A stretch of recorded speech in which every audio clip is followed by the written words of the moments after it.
Hello and welcome to this ET Now special. I'm Nayantara Rai. We are in conversation with the Housing Minister Hardeep Puri. A timely interview a few hours after the RBI decided to hike rates for the first time in 4 years, which means rising EMIs, and also soon after the president, a day after the president decided to promulgate the ordinance on insolvency and bankruptcy code. Thank you, Mr. Hardeep Puri, for joining us here on ET Now. I'm going to begin with the questions the stock markets are more interested in. So let me just first begin with the insolvency and bankruptcy code, a major reform of the Narendra Modi government. It took cognizance of the fact that home buyers had been left out when it had been first enacted. A crucial ordinance that has come in yesterday, home buyers getting a seat at the negotiating table along with the committee of creditors. Is it really going to empower home buyers, because this is prospective in nature, it's not retrospective? Well, I think it's a very important step. It's a significant step, and it will go to a considerable extent in providing relief to them. But in evaluating the significance of any one of these steps, you have to look at the steps taken in totality. You have a situation in which the home buyers were clearly shortchanged. We brought in Rera, which provides great relief, but it provides relief to future projects and ongoing projects. Now, home buyers have been subjected to systematic, I must choose the word carefully, systematic malpractices have been used by the builders and promoters. They have systematically defrauded many innocent home buyers. So there is a crisis there. Now, we have tried to look at that in terms of the options on the table. Now, if a home buyer is willing to get the money back, that's an option A. If the home buyer, on the other hand, wants his flat back, that's an option B. Okay? But somebody has to deliver on that option. But you cannot deliver on the options if the home buyers don't have any rights. Now, Rera and the insolvency bill came in roughly at the same time.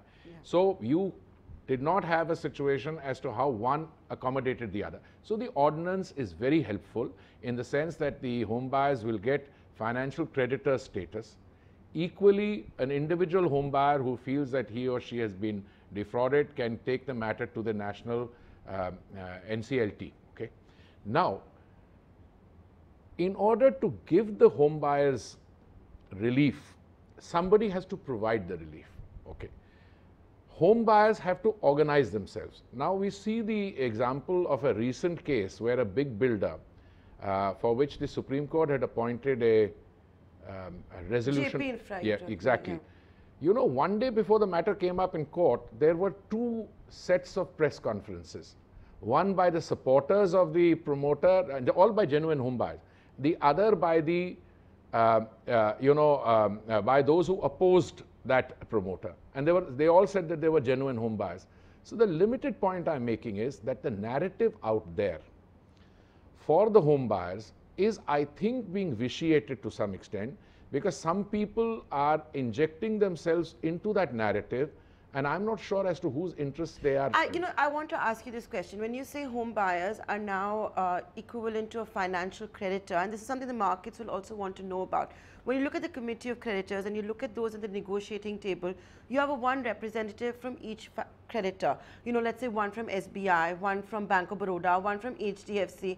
Let's be honest, Mr. Puri, how can you have thousands and thousands and thousands of home buyers who will be able to appoint one representative and will all agree on one point? We are not talking about an ideal situation. You're talking about a difficult situation. Let me presume that you are able to get a bidder to come in and acquire the assets of a particular economic entity in order to provide relief to everyone.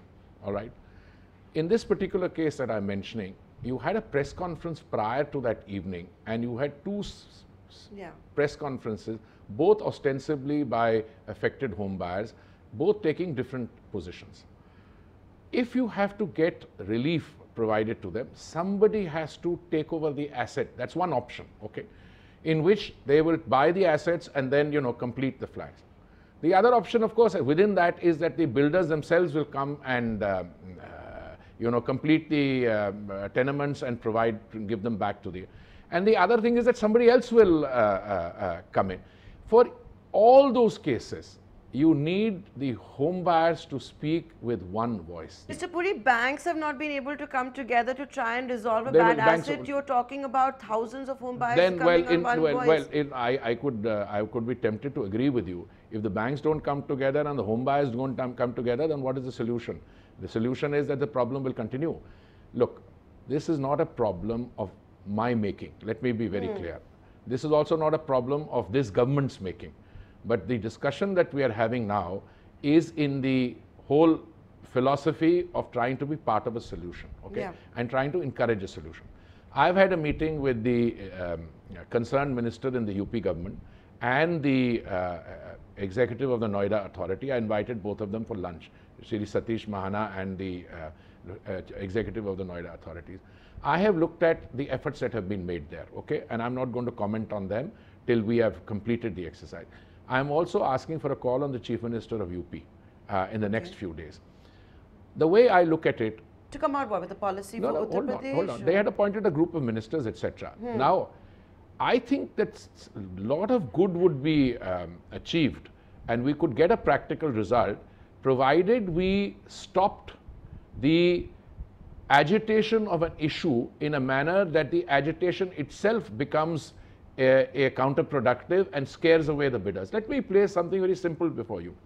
If you want to encourage somebody to acquire, let's say, an airline, okay, and you want to get a bidder, but in the run-up to that bid, you vitiate the entire space by, let's say, unions saying X, other people saying Y. I'm not talking about the Air India example. I'm just using a hypothetical. I'm just using a hypothetical example, so that any creditor and any bidder comes in there and says, what am I buying into? I'm buying into a situation where I will have to deal with 30,000 individual retailers whose each one I have to answer everywhere, and each one is coming up. Look, it's not a productive narrative. So when I say something that, well, I have people coming to me, yes, we want a solution, but for every year of delay, we want 18%. You know, Nayantara, I agree with them. And I would like them to get 18% or 20% or whatever is the thing. But there is a reality out there. Somebody has to provide that. Then somebody, why doesn't government take away the assets? You did try to take over, and you tried to take over Unitech, for example. The government tried to take over Unitech. As I said, I'm not going into any... Let's say the government were to take a decision, again, that we try and take over a certain asset. Again, the government, after taking the asset, would have to deal with the people. So I think at the bottom of the whole exercise is that, look, the builders have behaved in a particular way. It's not for me to characterize that as irresponsible or using words like defrauded, etc. That's out in the marketplace. But in order to solve the problem, you will have to get everybody on the table, and the home buyers, who I think for the first time have been empowered, whether they've been empowered sufficiently or they have just been given some place. For me, looking at a pre-Rera situation, looking at Rera being out there, looking at all the other fiscal measures we've taken, and now this amendment and ordinance, these give home buyers standing and some status. Now we have to utilize that. Therefore, I believe if the home buyers were to organize themselves project-wise, I mean, you know, there are different projects. There are 3 big projects which are before the Supreme Court. Ask yourself a question. Why did they go to the Supreme Court? Because there was no legal recourse before that. They also didn't, the home buyers didn't know which is the right platform. Okay, is it Competition Commission? Is it Consumer Court? Is it High Court? Absolutely correct. So we are trying to get clarity into that. And if it is before the court, then you have 2 choices. Either let the court's process, a court mandated process, run its own course. Therefore, I was disappointed that the last attempt at resolving this with the banks having backed off didn't work, but you'll have to revive it in some form or the other. Then there are the projects which are outside these 3 Supreme Court mandated. Again, for each of them, the builders have a liability, the builders have made assurances, they have to come forward, they have to complete the project. Where they are not able to do the job, you have to look at alternatives. Mr. Puri, I'm going to ask a question which will make me very unpopular with the home buyers, but I'm going to ask it anyway on behalf of the builders. Are you not exposing them perhaps, and this is something builders claim, that not every home buyer is right. It's not as if they don't get extorted or blackmailed, and now a home buyer has also been empowered to invoke insolvency against an errant builder. Aren't the builders too exposed now to this, to any Not at all, not at malpractice? all, not at all.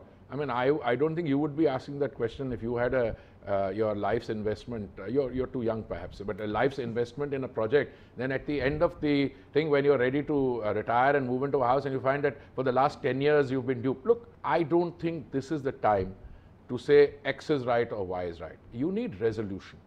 And I think you need goodwill, but you also need to be realistic about what is doable. Many of the home buyers who come out and criticize people like me say that, why don't you take stern action? I appreciate the sentiment. They want action. But what is the action you can take? In one case, you've locked up the builder. Is that resolving the issue? No, he's been in jail. Assuming you talk about the Chandras of Unitech, they've been in jail for over 1 year. We don't know what's going to happen with the project. You tried to take over Unitech, the government, and the court said no. Okay, now exactly. So what I'm saying is that you've got multiple layered crisis. You've got several actors in this. I would think that a good starting point in getting a resolution, and look, at the end of the day, I think my vote is for patience, maturity, and an all-inclusive approach which is anchored in trying to solve the problems of the home buyer. Now, how do you go about it? I think the first step is for the home buyers to organize themselves and exercise discipline about what they want. Many of them want different things. Like some will say, yes, I want my flat back, but I want 18% interest. Fair enough. That's a fair demand. But are you going to get it in a negotiated scale?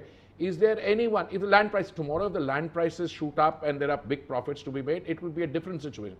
But just now we have the following. We have a market which is beginning to revive. There is growth.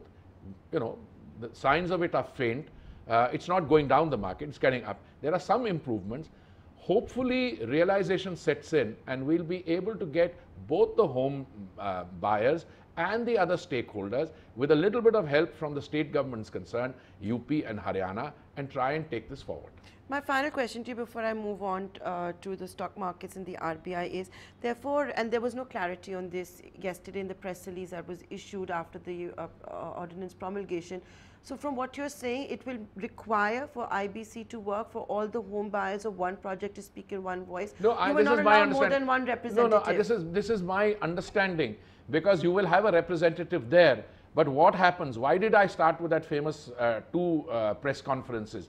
Because you will have a situation where whoever is represented, I don't know what the modalities will be. I need to look at that, I must say.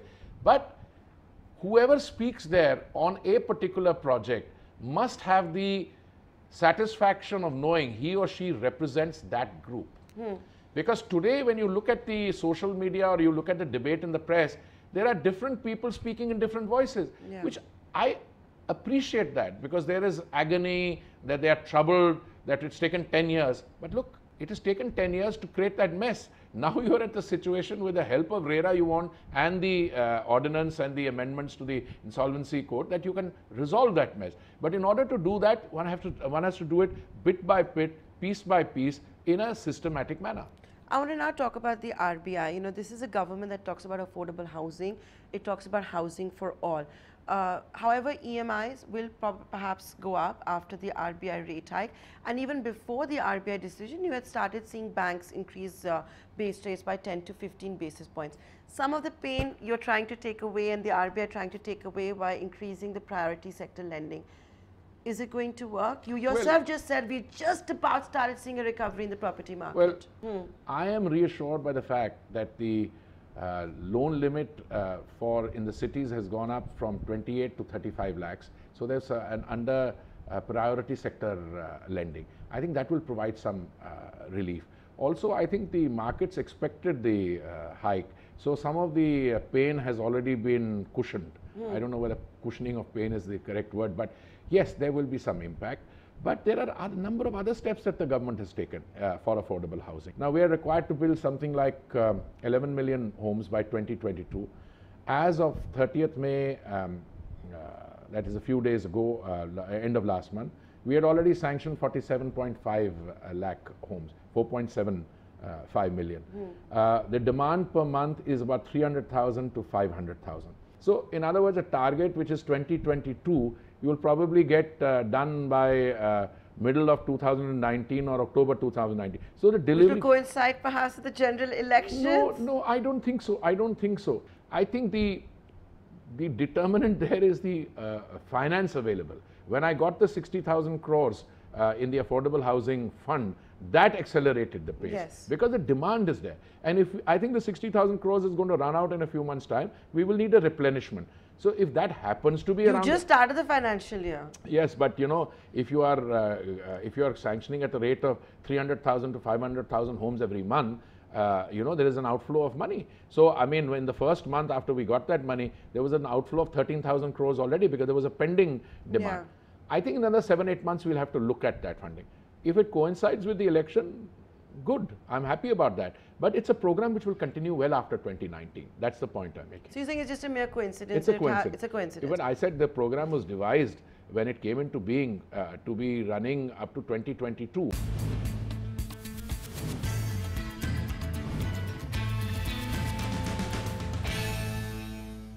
Mr. Puri, you know, I want to also talk to you about the 4 years. You've touched housing for all. You've talked about smart cities as well. Would you say Rera has been a success? And the reason I'm asking you this is because even the BJP states have diluted it. Of course, it's a new law. Every state is, you know, it's a litmus test, etc. But can you hold your, you know, hand on your heart and actually say it's a success? I can hold my hand to my heart or, you know, wherever you want me to. Issue is the following. Rera is the best thing that has happened to the real estate sector. But the reality is that the vested interests, I'm not going to define them, tried their level best to derail Rera. Even after it was enacted and, you know, in the last 1 year, a legal challenge was mounted to Rera. The Supreme Court sent those cases to the Mumbai High Court. It took us 5-6 months to meet that legal challenge. Now we have Rera. Many of the states have complied with the institutional machinery and implemented the institutional machinery. Some have not done it yet. I had the first meeting of the Rera Advisory Council. We have decided to follow up by having 3 regional meetings. I have no doubt that Rera is here to stay. It has started succeeding, but some states... How? Even the BJP states don't have websites. It's not correct. Barring Maharashtra. No. Maharashtra has figures because out of 27,000 plus, 15,000 of those cases are there. All the other states are now complying. And the minutes of the last advisory committee meeting, we have given them till end June to fall in line. I'm writing to each chief minister. I'm writing to the secretaries following it up. We are having Rera meetings. As I said, we had the first advisory committee meeting. You use the word dilute. I didn't use it. What happened is some of the states tweaked the provisions on ongoing projects. We made it absolutely clear to the states that the law requires that Rera be implemented in full. I think that meeting is sunk in. Many of the states do it. Well, look, make no mistakes. The builders or the others who are vested interests represent a fairly influential lobby. Yeah. The good news, I think, is that the message has gone home to the builders. Mr. Puri, since we're also talking about 4 years, now one of the planks of this government and what made Narendra Modi the Prime Minister was his promises for economic development, jobs, the fight against Mehngai. Do you think the government is now losing its direction in that front, especially when it comes to Mehngai? Look at the way your government has reacted with fuel prices, you know, property prices never reined in. You know, do you think... I don't agree with that basic premise. So far as Mehngai is concerned, it's very tempting to look at what's happening as a result of petrol prices. Yes, petrol prices. It's not that the government took the petrol price money in and sat on it. You used it to build roads, you used it to build infrastructure, you use the money to do other things. And then if you look at a typical middle class wallet, yes, petrol price hurts, but you've also brought prices down in so many things. I can offhand tell you, for instance, look at the kind of ease of living that you've got as a result of the infrastructure which has been built up. In my area, housing, affordable housing, one of the 4 vectors is credit-linked subsidy scheme. Upfront, you're getting a 4% cushion or subvention on the interest. If you have to borrow at 12%, we will give you 4% of the differential upfront. Is that a saving? Look at the data, amount of money you paid for data on your smartphone. Is that saving or not?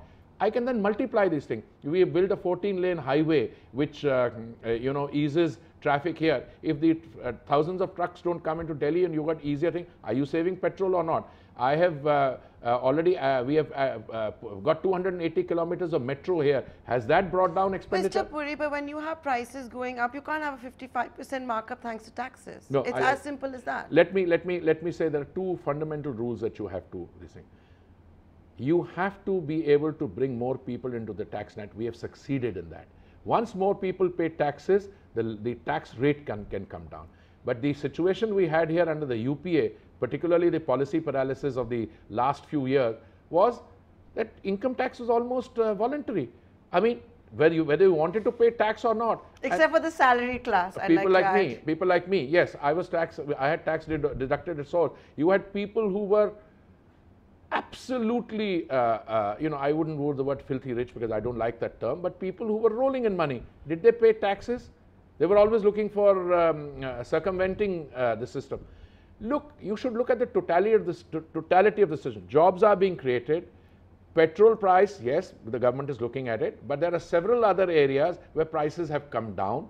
But in a complex economy like this, you have to look at the overall situation. And I agree with you that let me take agriculture. What happens?